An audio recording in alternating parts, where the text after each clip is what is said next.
ನಮಸ್ಕಾರ ಎಲ್ಲರಿಗೂ ಮದರ್ಸ್ ರೆಸಿಪೀಸ್ಗೆ ಸ್ವಾಗತ. ಇವತ್ತು ಮದುವೆ ಮನೆಗಳಲ್ಲಿ ಮಾಡುವ ಬಟಾಟೆ ಗಸಿನ ಹೇಗೆ ಮಾಡೋದಂತ ತಿಳಿಸಿಕೊಡ್ತಾ ಇದ್ದೀನಿ. ತುಂಬ ರುಚಿಯಾಗಿರುತ್ತೆ. ಅನ್ನ, ಪೂರಿ, ದೋಸೆ, ಚಪಾತಿ ಜೊತೆ ತಿನ್ನಕ್ಕಂತೂ. ಬನ್ನಿ ಇದನ್ನು ಹೇಗೆ ಸುಲಭವಾಗಿ ಮಾಡೋದಂತ ನೋಡೋಣ. ಮೊದಲಿಗೆ ಇಲ್ಲಿ ನಾನು 1 ಕಪ್ಪಷ್ಟು ಬಟಾಣಿನ ನಿನ್ನೆ ರಾತ್ರಿ ನೀರಲ್ಲಿ ಚೆನ್ನಾಗಿ ತೊಳೆದು ನೆನೆಸಲಿಕ್ಕೆ ಇಟ್ಟಿದ್ದೆ. ಇವಾಗ ಇದನ್ನು ಕುಕ್ಕರಲ್ಲಿ ಹಾಕಿಬಿಟ್ಟು ಇದಕ್ಕೆ ಮುಳುಗುವಷ್ಟು ನೀರನ್ನು ಕೂಡ ಹಾಕ್ಕೊಳ್ಬೇಕು. ಈಗ ಕುಕ್ಕರ್ನ ಮುಚ್ಚಳನ ಮುಚ್ಚಿಟ್ಟು ಒಂದು 4 ವಿಷಲ್ ಕೂಗಿಸ್ಕೊಳ್ಬೇಕು ಇದನ್ನು.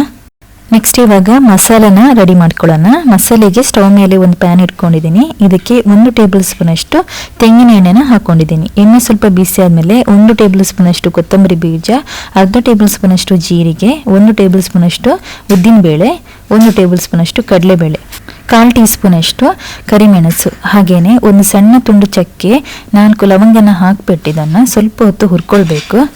ಲೈಟಾಗಿ ಹುರ್ಕೊಂಡ್ರೆ ಸಾಕು. ಲೋ ಫ್ಲೇಮಲ್ಲಿ ಇಟ್ಟು ಹುರ್ಕೊಳ್ಬೇಕು.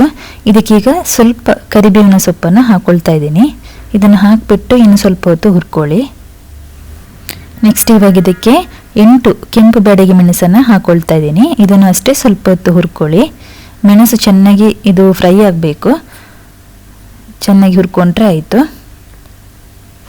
ನೋಡಿ, ಇವಾಗ ಇದನ್ನು ಒಂದು ತಟ್ಟೆಗೆ ಹಾಕ್ಕೊಳ್ತಾ ಇದ್ದೀನಿ. ಈಗ ಅದೇ ಪ್ಯಾನಿಗೆ ನಾನು 1 ಕಪ್ಪಷ್ಟು ತೆಂಗಿನ ತುರಿನ ಹಾಕ್ಕೊಳ್ತಾ ಇದ್ದೀನಿ. ಫ್ರೆಶ್ ಆಗಿರುವಂತಹ ಕಾಯನ್ನು ಹಾಕ್ಕೊಳ್ಳಿ, ಆವಾಗ ತುಂಬ ಚೆನ್ನಾಗಿ ಬರುತ್ತೆ ಇದು ಗಸಿ. ನೋಡಿ, ಈ ಥರ ಚೆನ್ನಾಗಿ ಹುರ್ಕೊಳ್ಬೇಕು. ಒಂದು 30 ಸೆಕೆಂಡ್ ಹುರ್ಕೊಂಡ್ರೆ ಸಾಕಾಗತ್ತೆ. ಈಗ ಈ ಮಸಾಲೆ ಎಲ್ಲ ತಣ್ಣಗಾದ್ಮೇಲೆ ನೋಡಿ ಮಿಕ್ಸಿ ಜಾರಿಗೆ ಹಾಕ್ಕೊಳ್ತಾ ಇದ್ದೀನಿ. ಹಾಗೇನೆ ಇದಕ್ಕೆ 1/4 ಟೀ ಸ್ಪೂನ್ ಅಷ್ಟು ಅರಿಶಿಣದ ಪುಡಿ, ಒಂದು ಸಣ್ಣ ತುಂಡು ಹುಣಸೆ ಹಣ್ಣನ್ನು ಹಾಕಿಬಿಟ್ಟು ಇದಕ್ಕೆ ನೀರನ್ನು ಹಾಕಿಬಿಟ್ಟು ನೈಸಾಗಿ ರುಬ್ಕೋಬೇಕು. ನೆಕ್ಸ್ಟ್ ಇವಾಗ ಇಲ್ಲಿ ಬಟಾಣಿ ಕೂಡ ಚೆನ್ನಾಗಿ ಬೆಂದಿದೆ. ನೋಡಿ, ಇಷ್ಟು ಬೇಯಿಸಿದ್ರೆ ಸಾಕು.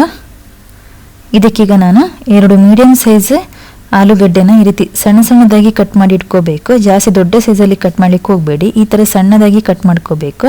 ಇದಕ್ಕೆ ಸ್ವಲ್ಪ ನೀರನ್ನು ಹಾಕಿಬಿಟ್ಟು ಇದನ್ನು 1 ವಿಷಲಷ್ಟು ಕೂಗಿಸ್ಕೊಳ್ಬೇಕು. ಈಗ ನೋಡಿ, ಬಟಾಣಿ ಮತ್ತು ಆಲೂಗಡ್ಡೆ ಚೆನ್ನಾಗಿ ಬೆಂದಿದೆ. ಇದಕ್ಕೀಗ ರುಬ್ಬಿದ ಮಸಾಲೆಯನ್ನು ಹಾಕ್ಕೊಳ್ತಾ ಇದ್ದೀನಿ. ಈ ಥರ ನೈಸಾಗಿ ರುಬ್ಬಿರಬೇಕು. ನೀವು ತರಿತರಿಯಾಗಿ ರುಬ್ಬಲಿಕ್ಕೆ ಹೋಗಬೇಡಿ. ಈಗ ಇದನ್ನು ಚೆನ್ನಾಗಿ ಮಿಕ್ಸ್ ಮಾಡ್ಕೊಳ್ಳೋಣ ಇದರ ಜೊತೆ. ಈಗ ಅದೇ ಮಿಕ್ಸಿ ಜಾರಿಗೆ ನಾನು ಅರ್ಧ ಕಪ್ಪಷ್ಟು ನೀರನ್ನು ಹಾಕಿಬಿಟ್ಟು ಇದಕ್ಕೆ ಹಾಕ್ಕೊಳ್ತಾ ಇದ್ದೀನಿ. ಹಾಕಿ ಆದಮೇಲೆ ಇದನ್ನು ಸ್ವಲ್ಪ ಹೊತ್ತು ಕುದಿಸ್ಲಿಕ್ಕೆ ಬಿಡೋಣ. ನೋಡಿ, ಈಗ ಇದು ಕುದಿ ಬಂದಿದೆ. ಇದಕ್ಕೆ 1 ಟೇಬಲ್ ಸ್ಪೂನ್ ಅಷ್ಟು ಬೆಲ್ಲ, ಹಾಗೆಯೇ ರುಚಿಗೆ ತಕ್ಕಷ್ಟು ನಾನು ಕಲ್ಲುಪ್ಪನ್ನು ಹಾಕ್ಕೊಂಡಿದ್ದೀನಿ. ನೀವು ಬೇಕಾದರೆ ಪುಡಿ ಉಪ್ಪನ್ನು ಕೂಡ ಹಾಕ್ಕೊಳ್ಬೋದು. ಈಗ ಇದಕ್ಕೊಂದು ಒಗ್ಗರಣೆನ ಹಾಕ್ಕೊಳ್ಳೋಣ. ಒಗ್ಗರಣೆಗಿಲ್ಲಿ ನಾನು 1 ಟೇಬಲ್ ಸ್ಪೂನ್ ಅಷ್ಟು ತೆಂಗಿನ ಎಣ್ಣೆನ ಹಾಕ್ಕೊಂಡಿದ್ದೀನಿ. ಎಣ್ಣೆ ಸ್ವಲ್ಪ ಬಿಸಿ ಆದಮೇಲೆ ಅರ್ಧ ಟೀ ಸ್ಪೂನ್ ಅಷ್ಟು ಸಾಸಿವೆ ಚಟ್ಪಟ ಅಂತಾದಾಗ ಸ್ವಲ್ಪ ಕರಿಬೇವಿನ ಸೊಪ್ಪನ್ನು ಹಾಕ್ಕೊಳ್ತಾ ಇದ್ದೀನಿ. ಇದನ್ನು ಚೆನ್ನಾಗಿ ಮಿಕ್ಸ್ ಮಾಡ್ಕೊಳ್ಳೋಣ ಈ ಥರ. ಈಗ ಈ ಮಸಾಲೆಗೆ ಹಾಕ್ಕೊಳ್ಳೋಣ. ನೋಡಿ, ಬಿಸಿ ಬಿಸಿಯಾದ ಬಟಾಟೆ ಗಸಿ ರೆಡಿಯಾಗಿದೆ. ತುಂಬ ರುಚಿಯಾಗಿರುತ್ತೆ. ಅನ್ನ, ಪೂರಿ, ಚಪಾತಿ, ರೋಟಿ ಜೊತೆ ತಿನ್ನೋಕ್ಕಂತೂ ತುಂಬ ರುಚಿಯಾಗಿರುತ್ತೆ. ಮದುವೆ ಮನೆಗಳಲ್ಲಿ ಮಾಡ್ತಾರಲ್ಲ ಅದೇ ರೀತಿ ರುಚಿಯಾಗಿ ಬಂದಿದೆ. ನೀವು ಇದೇ ಥರ ಮನೇಲಿ ಟ್ರೈ ಮಾಡಿ. ಹಾಗೆ ನಿಮ್ಮ ಅಭಿಪ್ರಾಯವನ್ನು ಕಮೆಂಟಲ್ಲಿ ತಿಳಿಸಿ. ನನ್ನ ಇವತ್ತಿನ ರೆಸಿಪಿ ನಿಮಗೆ ಇಷ್ಟ ಆದರೆ ಪ್ಲೀಸ್ ಸಬ್ಸ್ಕ್ರೈಬ್ ಮಾಡಿ, ಲೈಕ್ ಮಾಡಿ, ಶೇರ್ ಮಾಡಿ. ಮುಂದಿನ ಮತ್ತೊಂದು ರೆಸಿಪಿಯೊಂದಿಗೆ ಮತ್ತೆ ಬರ್ತೀನಿ. ಅಲ್ಲಿವರೆಗೂ ಧನ್ಯವಾದಗಳು.